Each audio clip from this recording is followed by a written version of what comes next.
list of topics that we want to discuss. One thing I thought about talking about was, well, I know I actually did a post about Mono about an hour ago, I think an hour and a half ago, and one of the things I spoke about there was Unity, and I spoke about it in the context of Mono. And it's not because it's based on Mono, but because the key developer of Unity, for anybody who doesn't know, Unity is the kind of the replacement for GNOME Shell in the next version of Ubuntu, and it's a very controversial issue because it's mostly developed by Shell is mostly developed by Red Hat. I think 90-something% of the commits are from Red Hat, and basically Canonical has all the user base, or a lot of the user base, and they try to pull people away from Shell and into Unity, which is a Canonical copyrighted project as far as I know.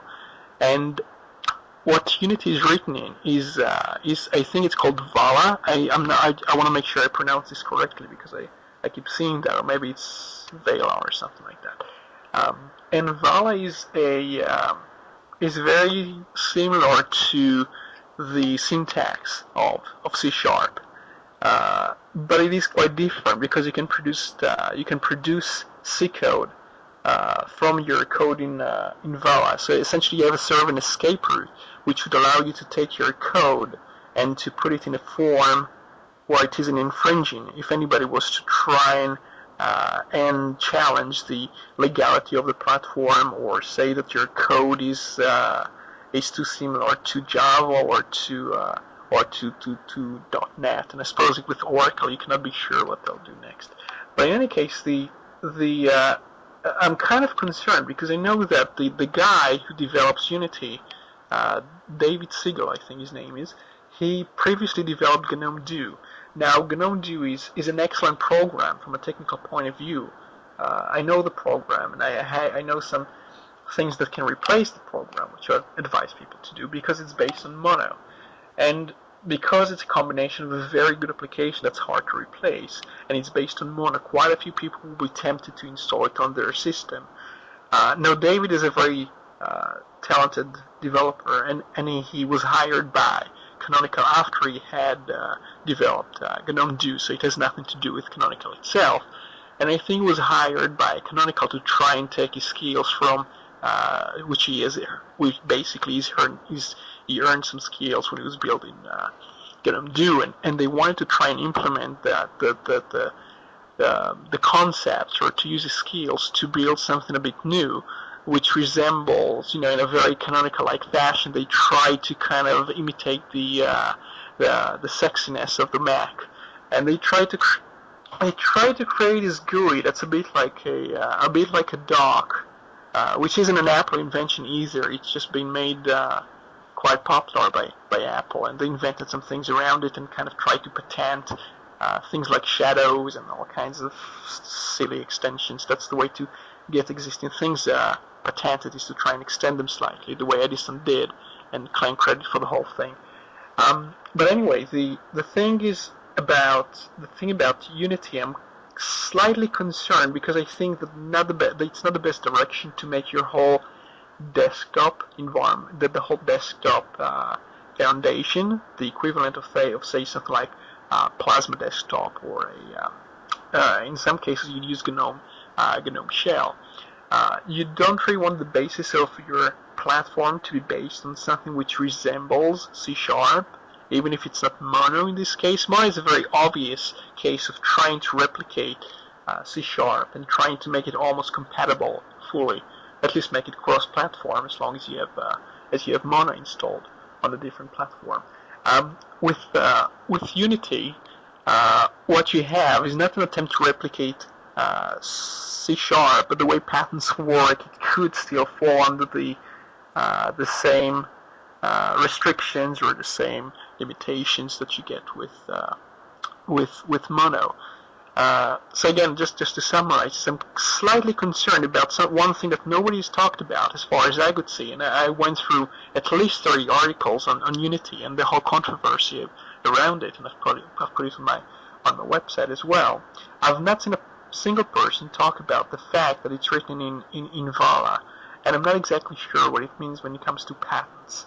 I wouldn't mind normally, even though it's Ubuntu and everything. I won't mind, but I think this is a very key component of the system. I don't think Mono or anything like that would ever be necessary for something like the kernel.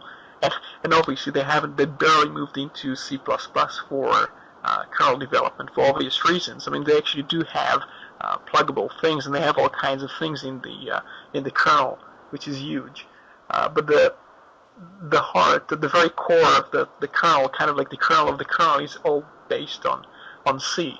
And there is no reason to try and move into a very bloated, a very overly sophisticated things for simple things like analyzing devices or trying to initialize the system. So I don't see Linux moving off C anytime soon. It's barely discussed anymore.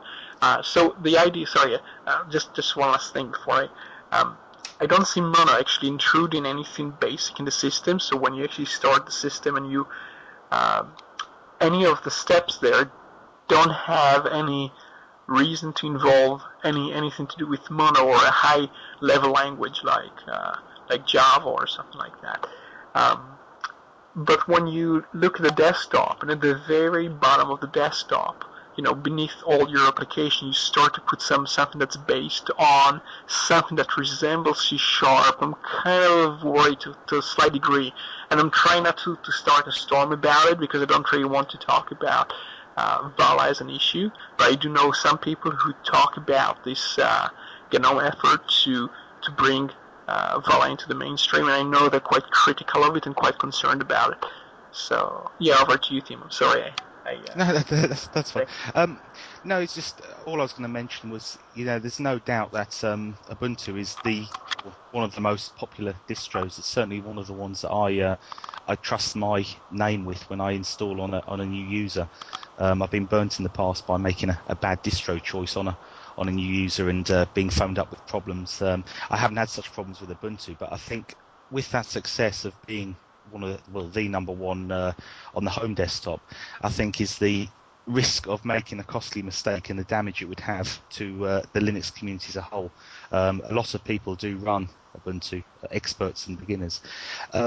So whilst a lot of these issues, and you know a lot more about the patent issue than I do, Roy, I'm more sort of the desktop level home user, sort of bridge between the two, and I don't have the level of knowledge about patents that you do, but I would say that any mistake that Canonical made, if they did make a mistake, would be very costly to the Linux community if it transpired that there was an issue with Mono or there's an issue with Unity. It's not something I can answer, and it's not something I'll try to answer myself. Can I raise a point? Just yes. very quickly. The reason I'm concerned I suppose there is a certain tendency to think that my website and my writings are kind of targeting Ubuntu more than any other distribution, on the positives and on the negatives as well. And that's to an extent true. And when I criticize Ubuntu, and I always defend Ubuntu, I've used it since the very first version, since 4.10. When I criticize Ubuntu, it's because I care and because I try to kind of defend the distribution and because lots of people use that.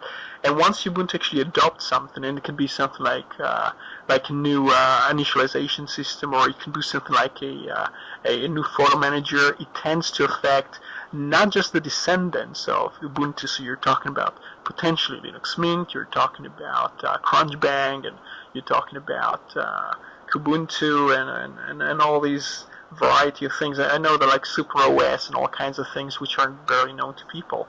But when Ubuntu makes a certain choice, it tends to cascade down to lots of users. Perhaps with all the derivatives of Ubuntu, it could be something like 60% of the people, maybe more. And if we criticize especially Ubuntu for using Mono, it's not because other distributions don't do the same thing, but it's because we try to look at the place where we can kind of clean up the mess a bit better. And we also worry about Ubuntu because that's kind of the symbol or the flag carrier at the moment for most people who come to Linux. We don't have to accept that or to be happy about that. But to lots of people, Ubuntu is Linux. And we have to try and ensure that the frontman for Linux does not pay MPGLA, pay for patents, for these trolls, because they set a dangerous precedence for these companies of these trolls to come after the